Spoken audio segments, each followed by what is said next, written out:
Fala galera, hoje eu tô aqui para falar sobre buffer overflow, né?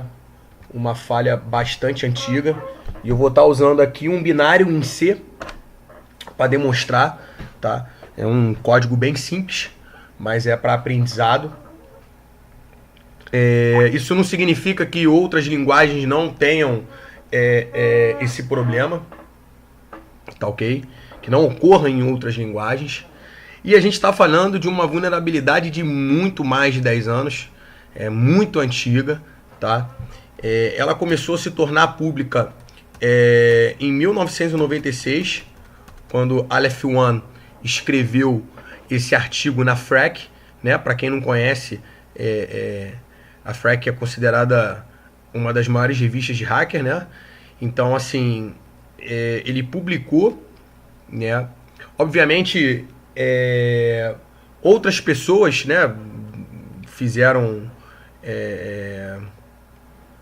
a pesquisa sobre isso, mas essa foi a que ficou mais conhecida, que teve mais notoriedade, essa Frack aqui publicada pelo Aleph One em 1996.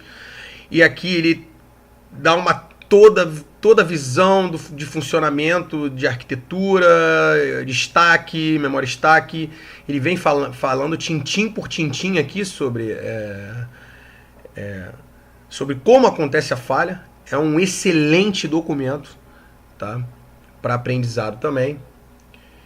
E eu vou seguir aqui falando para vocês um pouco sobre essa vulnerabilidade, mas queria também que vocês corressem atrás. Eu vou deixar na descrição do vídeo aqui algumas videoaulas, inclusive uma até de faculdade. Eu não sei quem é um professor, mas achei muito interessante a forma com que ele explicava, porque para vocês terem um conhecimento pleno desse tipo de vulnerabilidade, é importante que vocês saibam como funciona um computador, como a máquina enxerga os dados, como isso é orquestrado ali dentro. Isso é muito importante, e então vocês têm que ter uma base boa de arquiteturas de computadores, tá? Para vocês estarem entendendo.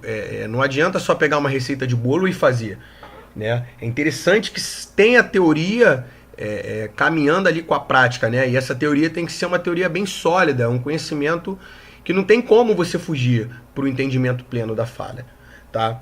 Eu vou deixar os vídeos aqui, que é para vocês estudarem. Ao final na descrição do vídeo eu vou deixar uns links para vocês seguirem, que vão te dar uma boa ideia sobre arquiteturas de computador, como funciona a pilha, registradores, um pouco de assembly também, tá? Mas o que eu posso dizer agora, nesse momento, para a gente dar início a essa explicação, é o seguinte. Primeiro, a memória principal do nosso computador, ela só é utilizada para armazenamento, tá ok? Ela não é utilizada para outra coisa. Toda informação que é manipulada, toda e qualquer informação, cálculos que são manipulados no computador, tá, na nossa CPU, elas são feitas nos registradores. Tá? Os registradores que estão orquestrando tudo isso. Tá? A memória só serve para armazenar ou buscar resultados. Buscar dados ou resultado. Entregar resultado ou buscar. Entendeu? É basicamente isso o que a nossa memória faz. E a nossa memória, ela é segmentada. Tá? Existe o espaço de dados, né, da nossa memória. Na verdade, tudo é dados, mas existe a parte de texto, vamos dizer assim, que é onde vai ficar o seu código, né? Que é onde vai ficar o seu, as suas instruções, certo? Existe a parte que vai ficar os dados propriamente ditos, né? Que o programa vai utilizar, tá? E é importante vocês saberem também que todo processo que é iniciado no sistema operacional, tá? Eu executei um binário, tá? O meu sistema operacional, ele me dá uma área de memória, tá? Essa área, ela é chamada de stack, tá? É na minha stack que nós temos as variáveis, ficam localizadas as nossas variáveis, tá? Nossas variáveis locais, tá? É onde ficam localizado as nossas funções e o endereço de retorno delas. Então, assim, o que é uma variável? É nada mais nada menos que um espaço em memória, tá ok? E quando você declara uma variável, você, por exemplo, eu vou começar já aqui com código, tá?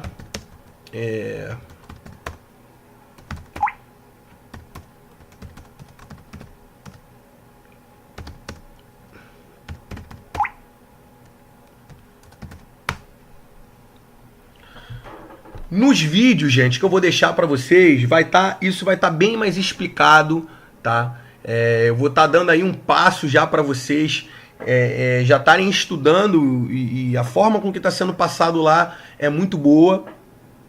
Eu ainda não tenho essa capacidade de estar explicando tão a fundo essa questão de microinstruções, como funciona a essência mesmo. Tá? Eu tenho muito isso para mim, mas eu ainda tenho uma certa dificuldade em poder explanar a esse nível de conhecimento tão low level assim. Tá? Mas vamos lá. Quando eu tenho uma função, tá ok? E quando eu tenho uma variável, por exemplo, dentro de uma função, né? Se eu chegar aqui e dizer, dentro dessa minha função, né? Function, a gente vai falar dela já. Se eu insiro uma variável dentro dela, tá? Eu estou designando um espaço. Vamos supor que eu inicialize ela com 4, tá? Eu estou designando um espaço em memória. Esse espaço, ele está sendo colocado na minha stack. A minha stack, a pilha, ela é um espaço em memória destinado, tá, a guardar a função com as suas variáveis. Tá? Vamos colocar dessa forma. Então, se eu digo que eu tenho um char buffer ali em cima de 40 bytes, eu estou dizendo que na minha memória stack eu vou ter um espaço de 40 bytes para armazenamento de algum conteúdo. Tá ok? É basicamente isso. E eu tenho também aqui, eu não estou falando de heap ainda não, tá, gente? Isso aí eu vou deixar para os vídeos mais à frente. Eu estou falando simplesmente da memória stack, tá?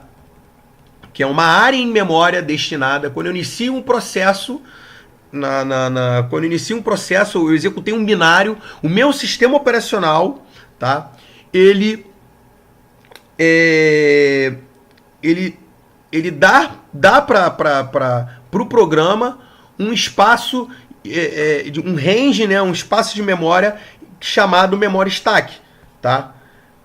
Só para vocês entenderem. Nós temos também uma área, um segmento da nossa memória destinado ao código, que é onde fica armazenado as nossas instruções, tá? No caso, aqui a gente está vendo a linguagem C, mas seriam armazenadas instruções de máquina, tá ok? Que são as instruções do programa, o que ele deve fazer, entendeu? Então, assim, esse conhecimento de arquitetura tem que estar bem bacana para vocês conseguirem entender aí por completo a falha. Eu espero que esse pouco de conteúdo que eu estou trazendo para vocês de arquitetura, ele já deem para vocês entenderem pelo menos o exemplo que eu vou estar passando aqui, tá?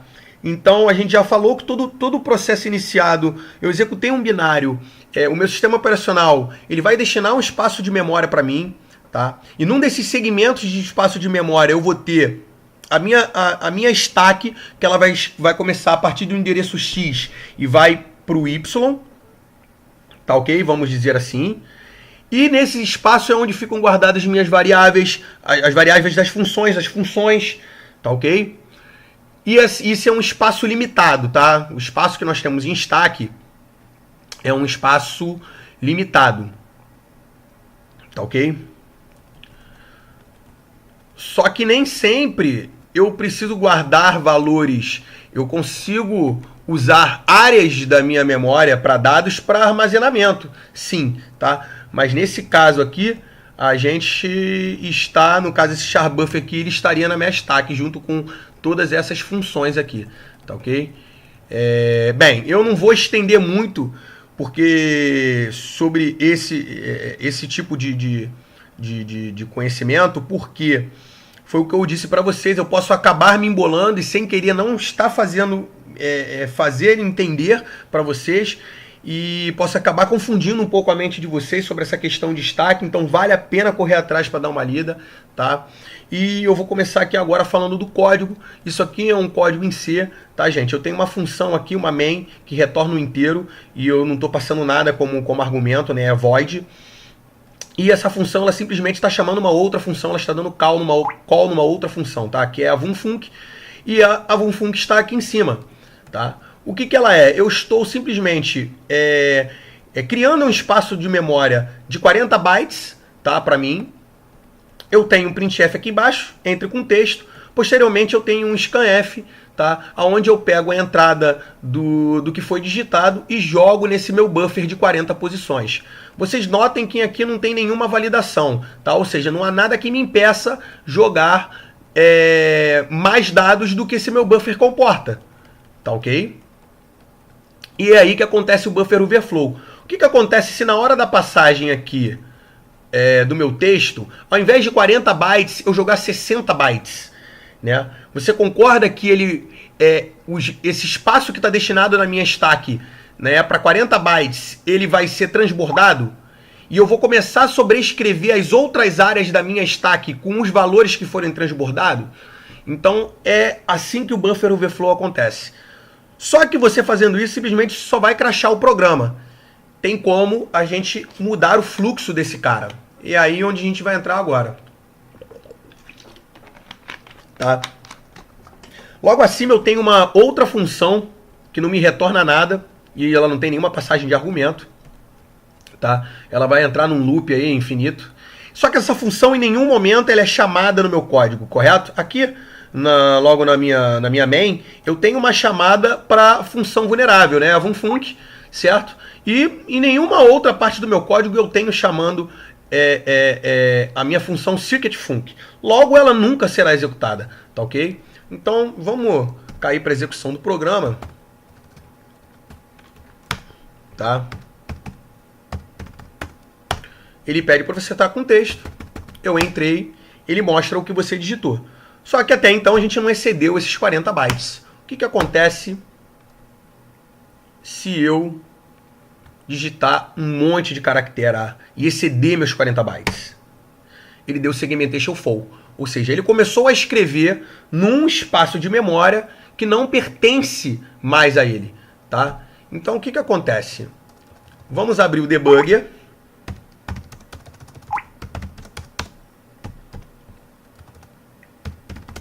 Para a gente começar a analisar, tá?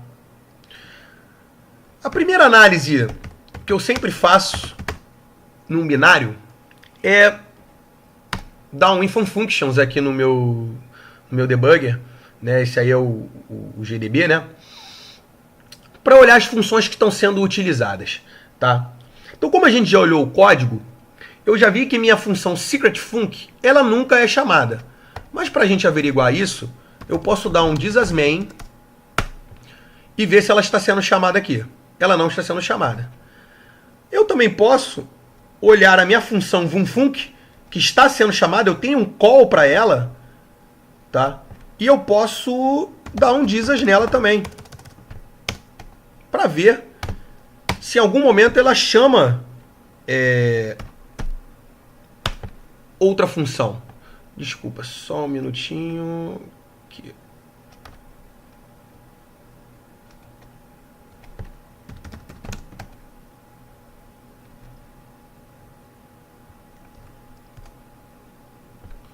Opa, o que eu tô fazendo de errado? Ah, tá, gente, me desculpa. Dei um bug aqui. Faz parte.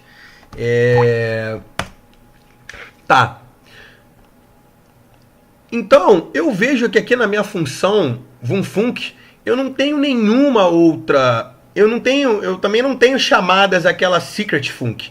Eu só tenho chamadas a scanf e a printf, né? E um putS, que foi justamente o que nós vimos lá no código, tá? Na minha função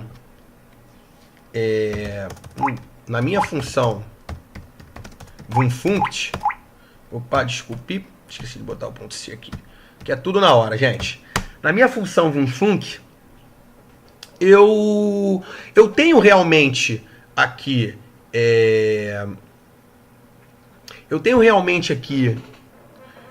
né, no caso, as funções ali que estão sendo usadas, a gente está vendo aqui no nosso código em assembly, tá? Então eu sempre dou o InfoFunctions. Eu estou até falando um pouco de funcionalidade do GDB, mas vamos gravar essa minha função, secret func, a instrução dela, ela está nesse endereço de memória aqui. Essa função secret func está nesse endereço de memória. Vamos guardar esse endereço de memória, que vocês vão entender porque eu vou utilizá-lo mais para frente. Tá ok? Então vamos deixar ele guardadinho aqui e vamos voltar aqui à linha de raciocínio. Então beleza, eu vou começar a fazer a execução do meu programa, tá? Para a gente economizar tempo, eu vou fazer com Python aqui, para não ter que ficar colocando uma série de IAs. Eu vou saber a hora que ele vai que ele vai estourar o buffer, tá? Então, como eu estou lendo com uma função scanf, eu tenho que passar esses 3 sinais maior que para poder passar isso como se estivesse digitando, tá ok?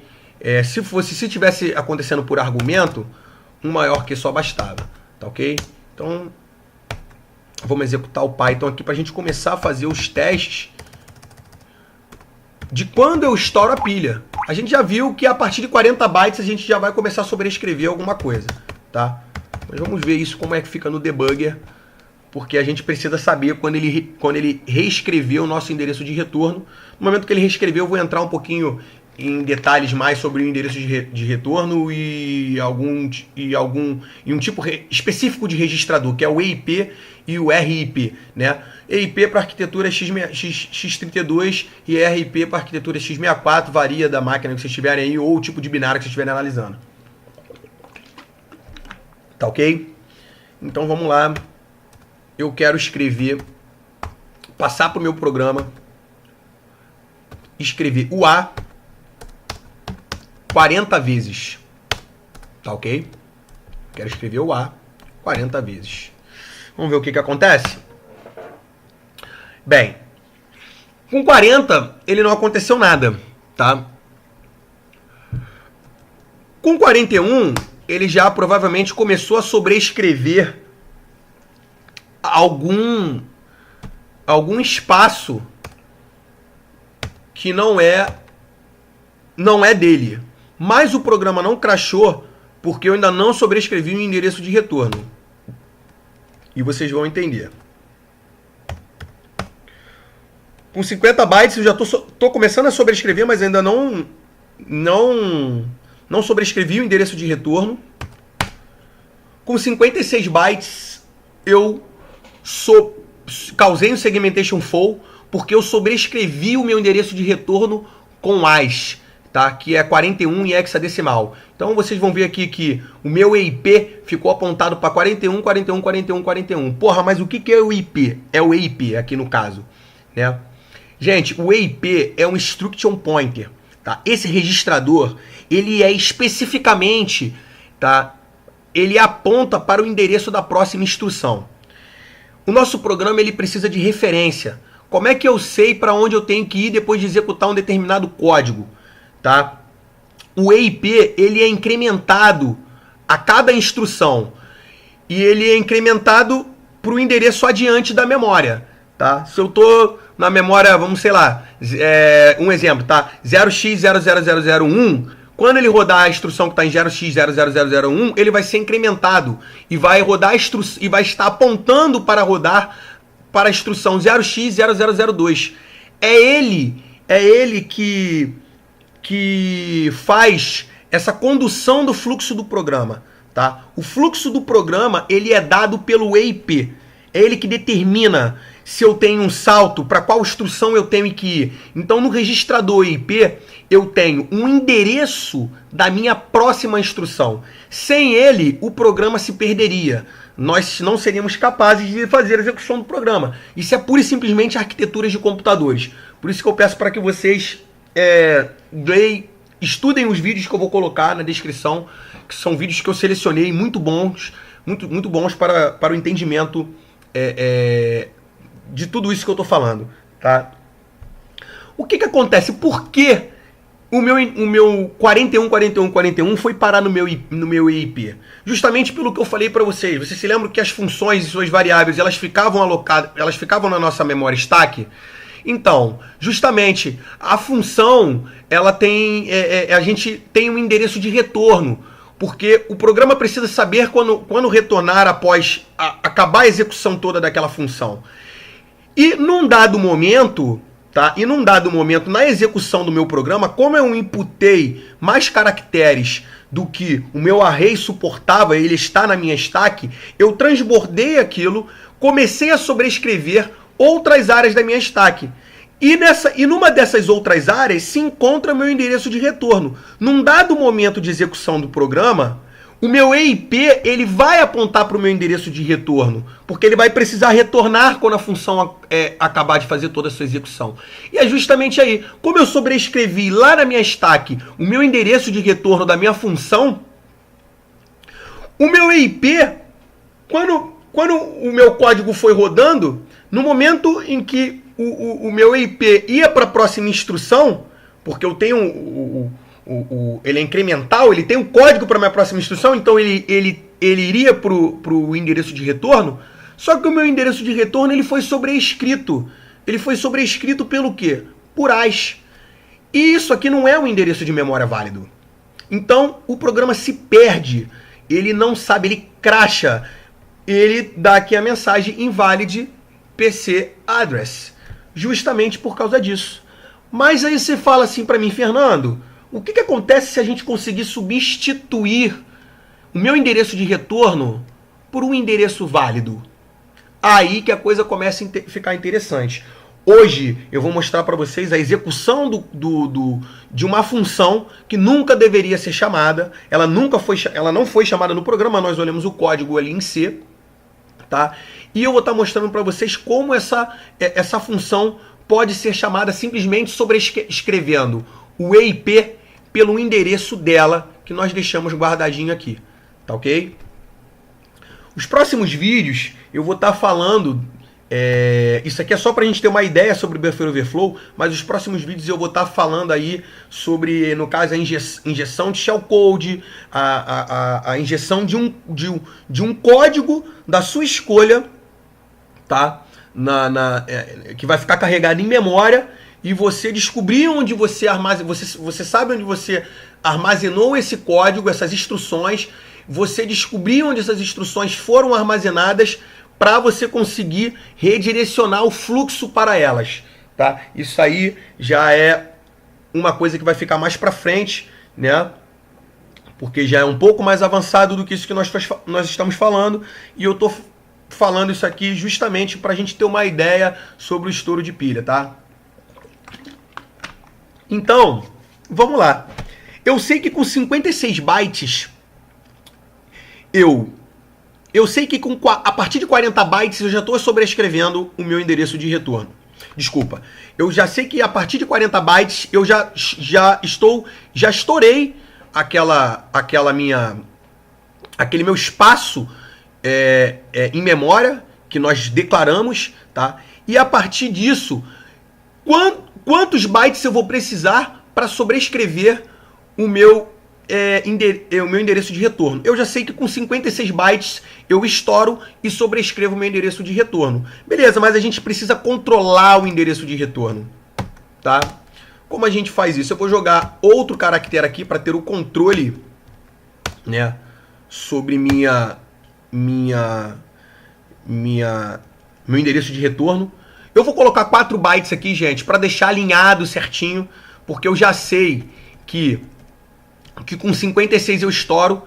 E como o meu endereço de memória, ele aqui na arquitetura, ele se dá em 4 bytes, tá ok? Eu vou já colocar certinho e eu vou sobrescrever exatamente os Bs, 4 Bs ali no meu endereço de retorno, tá ok? Então, aconteceu exatamente o que eu falei. Eu estou sobrescrevendo aqui exatamente os 4 bytes, tá? Só que agora eu quero que ele execute o que eu quiser. A gente já viu que existe uma função secreta, tá? Existe uma função secreta. Deixa eu copiar esse endereço de memória aqui. A gente já viu que existe uma função secreta que ela não é chamada no programa, tá? Só que ela foi compilada com o meu programa e, obviamente, lá na parte de memória que é atribuído para minhas instruções, como ela está dentro do meu programa, ela tem um endereço de memória para essa função aqui, correto? E é justamente a gente vai redirecionar o fluxo do programa através de explorando o buffer overflow. O buffer overflow, ele já foi explorado, tá? Só que a gente pode ganhar proveito disso. Como? Redirecionando o fluxo de dados para onde eu quiser. Nesse caso, hoje, a gente vai estar redirecionando para essa função que nunca deveria ser chamada no programa. Tá ok? Então, vamos lá. A gente já sabe o endereço dela, porque nós pegamos. E ao invés de eu passar, tá? Eu tenho um endereço de 4 bytes, tá? Que é o endereço de memória. Eu vou deixar ele colar aqui do lado. Ao invés de eu passar 4 Bs, eu já controlei meu EIP, tá? Eu vou passar o meu endereço de memória, tá ok? É ao contrário, porque como vocês já devem saber, é a arquitetura Little India, tá? E no caso esse endereço, vocês precisam escrevê-lo em notação, né, hexadecimal, tá ok? Para quem não sabe, então, o que é a arquitetura Little Endian, vale a pesquisa também. Tá ok? E assim, vamos terminando de escrever o nosso endereço. Tá? Esse zero na frente não é necessário. E olha o que vai acontecer. Eu tenho uma função chamada...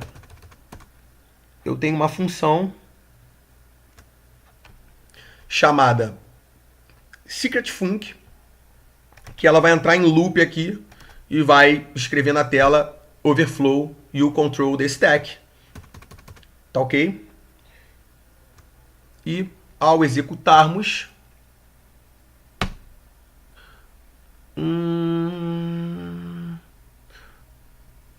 só um minuto, gente, que não aconteceu exatamente o que eu estava falando. Deixa eu ver o que ocorreu aqui. Será que eu coloquei o endereço de memória errado? Deixa eu ver.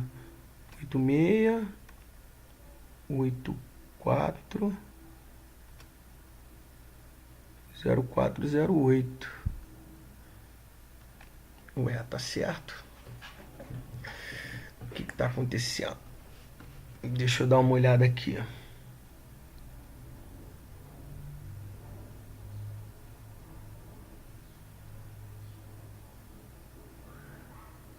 Oito seis oito quatro zero quatro zero oito. X86 X84 04. Ah, tá ok, gente. Eu esqueci aqui, ó. Meu último. A anotação não estava correta, por isso que aconteceu isso, tá? Vamos rodar agora o nosso pequeno exploit aqui dentro do GDB. E olha o que aconteceu. Eu estou executando um código que nunca deveria ser executado, porque se a gente explorar o buffer overflow e sobrescrever o endereço de retorno com um endereço inválido, no caso com as que a gente estava vendo, o programa vai crashar porque ele vai perder a referência, tá? O EIP vai tentar, vai dizer que a próxima instrução é 41, 41, 41 e não existe esse endereço de memória. Só que aqui nós colocamos o endereço de memória que existe, é o endereço de memória real, e ele simplesmente mudou o fluxo do programa, tá? Com isso, mais para frente a gente vai ver que o Buffer Overflow vai permitir a gente executar códigos arbitrários no sistema operacional e injeção de shell, enfim, tá? Eu vou copiar aqui, porque eu vou mostrar isso para fora do GDB, né? E vou fazer uma observação importante, tá?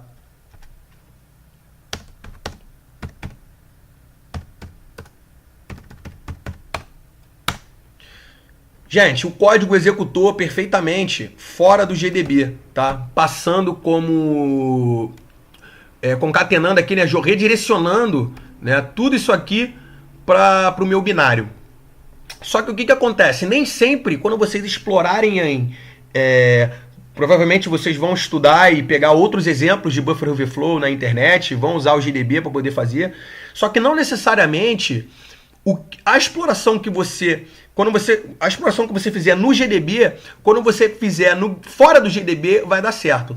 Porque o debugger, ele modifica a stack, tá? Isso é um assunto também que eu vou deixar para falar mais para frente. Então, às vezes você conseguiu alinhar o payload dentro do GDB e fora dele você não consegue fazer o mesmo alinhamento. Tá? Então não se preocupem se vocês forem pegar outro exemplo e que dentro do GDB para funcionar e fora não funcionar. Isso é um assunto também que eu vou deixar para abordar nos próximos vídeos. Tá? É isso, gente. Espero que eu tenha clareado um pouco a mente de vocês. Críticas são bem-vindas. Se eu falei alguma coisa de errado, por favor, comentem. Tá? Eu tô aqui para aprender também. A gente está aqui sempre para aprender. E, gente, estudem sempre.